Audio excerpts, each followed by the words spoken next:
আসসালামু আলাইকুম আরহামাতুল্লাহ বারাকাতু। পঞ্চম পর্ব মেরাজুন নবী মুহাম্মাদুর রাসূলুল্লাহ সাল্লাল্লাহু আলাইহি সাল্লাম। রাহমাতাল লিল আলামিন নবীজি লকবু আপনার, দয়া করে পিলাইবেন হাউজে কাউসার নবীজি।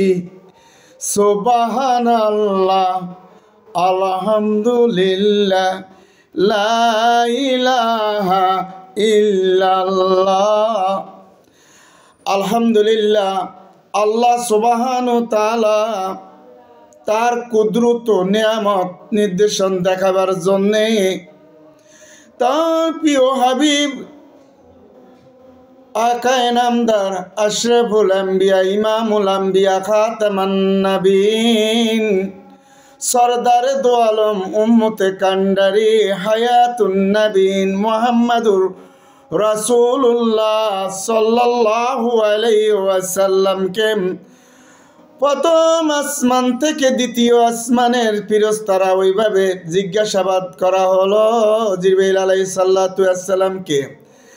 হযরত জিবরাইল আলাইহিস সালাতু ওয়াস সালামদের প্রশ্নের উত্তর দিলেন আল্লাহ রাব্বুল আলামিনের সাথে মেরাজ করার জন্য তার প্রিয় হাবিবকে আসা হয়েছে। দ্বার খুলে দেওয়া হলো দ্বিতীয় আসমানে,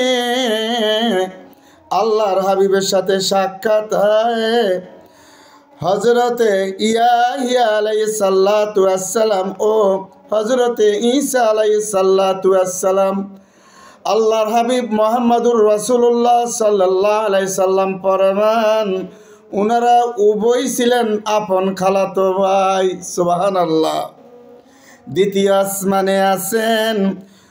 সালাম আদান প্রদানের পর আল্লাহর হাবিবকে উনারা মারহাবা যে বলে আখ্যায়িত করেছেন, মারহাবা ইয়া রাসূলুল্লাহ, মারহাবা মারহাবা ইয়া হাবিবাল্লাহ, মারহাবা জালওয়াগার ইয়া ইমামুল মুরসালিন, জালওয়াগার রাহমাতাল লিল আলামিন, মারহাবা ইয়া রাসূলুল্লাহ, মারহাবা মারহাবা ইয়া হাবিবাল্লাহ, মারহাবা। ষষ্ঠ পর্ব দেখার জন্য বিশেষভাবে অনুরোধ করা হলো। আসসালামু আলাইকুম ওয়া রাহমাতুল্লাহি ওয়া বারাকাতুহু।